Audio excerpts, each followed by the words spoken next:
Joint pains తో బాధపడుతూ ఉంటారు కదా, ఈ జాయింట్స్ పెయిన్ అనేవి ఏ వయసు వాళ్ళు ఎక్కువ వస్తుందంటారు సార్? సో జాయింట్ పెయిన్స్ అనేది యూజువల్లీ అదే చెప్పినట్టు 60+ వాళ్ళలో కామన్. బట్ యూజువల్లీ 60+ అన్నా సరే ఆ ప్రాసెస్ అనేది అట్లీస్ట్ మనకు కొంతమందికి ఏంటంటే అది నొప్పి బయటపడేదానికి అట్లీస్ట్ లోపల ఒక 3-4 ఇయర్స్ నుంచి ప్రాసెస్ నడుస్తూ ఉంటుంది. సో దాని తర్వాతే at one point of the time మనకు నొప్పులు అనేవి బయటపడతాయి. సో యూజువల్గా మనం చూసేదైతే 60+ ఏజ్ గ్రూప్ వాళ్ళలో చూస్తాం.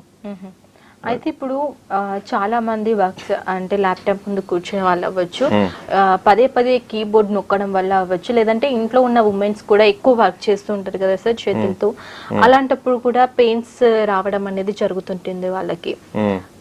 మరి వాటికి పరిష్కారం అనేది ఏ విధంగా ఉంటుంది సార్? సో యూజువలీ ఇప్పుడు మీరు అన్నట్టు ల్యాప్టాప్ తో ఎక్కువ వర్క్ చేసేవాళ్ళు, especially IT professions, desk computer ముందు ఎక్కువసేపు కూర్చునే వాళ్ళకి ఏంటంటే వీళ్ళకి బ్యాక్ పెయిన్, నెక్ పెయిన్ అనేది చాలా చాలా కామన్.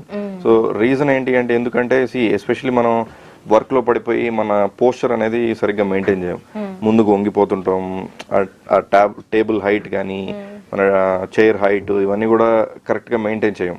సో దీనివల్ల ఏంటంటే మన బ్యాక్ మీద ఎక్కువ స్ట్రెస్ పడి so back pain, neck pain అనేది చాలా కామన్, ఎస్పెషల్లీ డెస్క్ జాబ్ చేసే వాళ్ళకి. సో వీళ్ళకి నేను ఇచ్చే సజెషన్ ఏంటి అంటే, ఎక్కువసేపు ఎట్ స్ట్రెచ్ కూర్చోకండి, once in half an hour కానీ అట్లా లేసి కాసేపు తిరగండి.